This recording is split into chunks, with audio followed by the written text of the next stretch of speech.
রোমাঞ্চকর মুহূর্তই পরিণত হলো মর্মান্তিক দুর্ঘটনায়। কক্সবাজারের দরিয়ানগর সৈকতে প্যারাসেলিং করতে গিয়ে সমুদ্রে পড়ে প্রাণ হারিয়েছেন এক পর্যটক।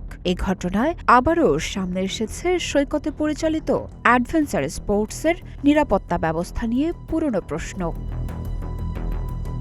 কক্সবাজারের দরিয়ানগর সৈকত, এখানে পর্যটকের ভিড় খানিকটা কম হলেও এ পয়েন্ট পরিচিত প্যারাসেলিং এর জন্য। একসঙ্গে ঘুরতে আসা ৯ বন্ধুর মধ্যে একে একে ৭ জন শেষ করেন প্যারাসেইলিং। আনন্দ উচ্ছ্বাসের মাঝেই ৮ম বন্ধু উড়ে গেল কাঙ্ক্ষিত মুহূর্তে। ঠিক তখনই ঘটে যায় হৃদয় বিদারক এক দুর্ঘটনা।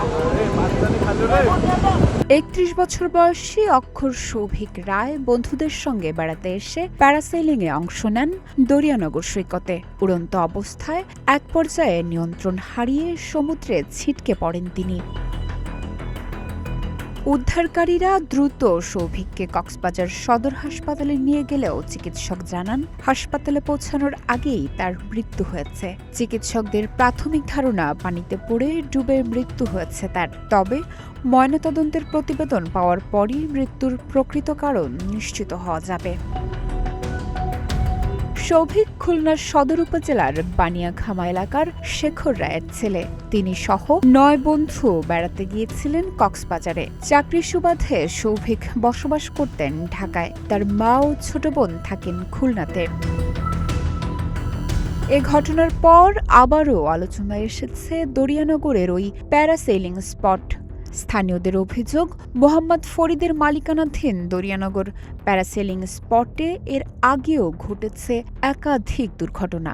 নিরাপত্তা নিয়ে প্রশ্ন ওঠায় একসময় কার্যক্রম বন্ধ থাকলেও পরে তা আবার চালু করা হয়। সর্বশেষ এই প্রাণহানির পর অ্যাডভেঞ্চার পর্যটনের নিরাপত্তা, সরঞ্জামের মান, প্রশিক্ষণ এবং সরকারি তদারকি নিয়ে নতুন করে প্রশ্ন তুলছেন স্থানীয়রা। তো আসলে প্রশাসনের এক ধরনের উদাসীনতা, কারণ হচ্ছে বারবার ফরিদ সাহেবের এই প্যারাসেলিং বন্ধ করে দেওয়া হয়, কিন্তু আবারও রহস্যজনক কারণে, কোনো কারণ ছাড়া বা কোনো এক অদৃশ্য শক্তির প্রভাবে হয়তো প্রশাসন বারবার বেঁচতে যায়, যার ফলে ফরিদ সাহেব আবারও বিভিন্ন পয়েন্টে বিভিন্নভাবে এই প্যারাসেলিং কার্যক্রম চালু করে এবং বারবারই তার প্যারাসেলিং এ এই দুর্ঘটনাগুলো ঘটছে এবং দীর্ঘদিন ধরে এখানে অদক্ষ চালক দিয়ে প্যারাসেলিং করা হচ্ছে। সেই ধরনের অভিযোগ থাকা সত্ত্বেও তাকে কেন বারবার আসলে প্রশাসন প্যারাসেলিং সার্ভিস চালু রাখার অনুমতি দিচ্ছে, সেটি আমাদের আসলে বোধগম্য নয়। অনেকবার এই ফরিদ প্যারাসেলিং এ নানান ধরনের দুর্ঘটনা ঘটেছে, মানুষের মৃত্যু হয়েছে, আজকে একটা মৃত্যু হয়েছে, কিন্তু প্রশাসন আসলে কিসের ইশারায় এটি বন্ধ করছে না সেটা আমরা অবগত নই। যদিও বা আমরা এটা নিয়ে অনেকবার নিউজ করেছিলাম, বিভিন্ন পত্রিকায় টেলিভিশনে দেখেছি, কিন্তু তারপরেও প্রশাসনের টনকটা আসলে নড়ে না। এখানে আসলে কি এমন রয়েছে আসলে এটা বন্ধ করতে পারছে না, সেটা আসলে প্রশাসনের জবাবদিহির একটা ব্যাপার স্যাপার রয়েছে।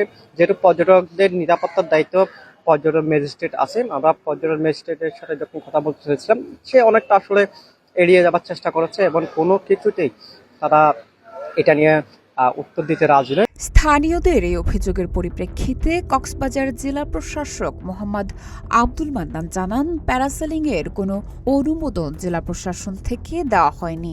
বর্ষাকালে সমুদ্র উত্তাল থাকে। পর্যটন পুলিশ ও বীজকর্মীরা গত সোমবারেও সবগুলো প্যারাসেলিং ড্রাইভ বন্ধ করে দেন। তারপরও প্রশাসনের দৃষ্টির অগোচরে প্যারাসেলিং ড্রাইভ পরিচালনা করে ফরিদের প্রতিষ্ঠান। তিনি আরও জানান, এ ধরনের অনাকাঙ্ক্ষিত দুর্ঘটনা এড়াতে অভিযুক্ত প্রতিষ্ঠানের বিরুদ্ধে কঠোর প্রশাসনিক পদক্ষেপ নেওয়া হবে। প্যারাসেলিং এর কোনো অনুমোদন আমরা জেলা প্রশাসন থেকে দিইনি। উনি যেটা বললেন যে বারবার বন্ধ করা হয়েছে, আমরা অনেকবারই বন্ধ করি, নিয়মিত বন্ধ করি। আমাদের যে পর্যটন ম্যাজিস্ট্রেট আছে, আমাদের বীজকর্মী আছে, আমরা গত সোমবারেও তারা কিন্তু ওই এলাকায় যে কয়টি প্যারাসেলিং চালাচ্ছিল বন্ধ করা হয়েছে। কারণ বর্ষাকাল সাধারণত সমুদ্র উত্তাল থাকে, আবহাওয়া খারাপ থাকে, খুব রিস্কি সিচুয়েশন তৈরি হয়, আমরা বন্ধ করে দিয়েছিলাম। তারপরও আমাদের অগোচরেই যে প্রতিষ্ঠান আজকে প্যারাসেলিংয়ের জন্য পর্যটকদের তুলেছিলেন, আমরা ওনার বিরুদ্ধে আইনগত পদক্ষেপ গ্রহণ করব, যাতে কক্সবাজার সমুদ্র সৈকতে পর্যটকরা আসে আনন্দ করার জন্য, এখানে কোনো দুঃখজনক অনাকাঙ্ক্ষিত কোনো ঘটনা যেন না ঘটে, কোনো পর্যটকের জন্য জীবনহানি না ঘটে, আমরা এটাই চাই। এই জন্য অবশ্যই আমরা শক্ত পদক্ষেপ গ্রহণ করব। কক্সবাজারে প্রতি বছর লাখো পর্যটক ভিড় করেন রোমাঞ্চের খোঁজে, কিন্তু সেই রোমাঞ্চ যেন আরেকটি প্রাণহানির কারণ না হয় সেজন্য নিরাপত্তা ব্যবস্থার কঠোর বাস্তবায়ন ও কার্যকর নজরদারির দাবি নতুন করে সামনে এসেছে। আইরিন পারভিন, প্রতিদিনের বাংলাদেশ।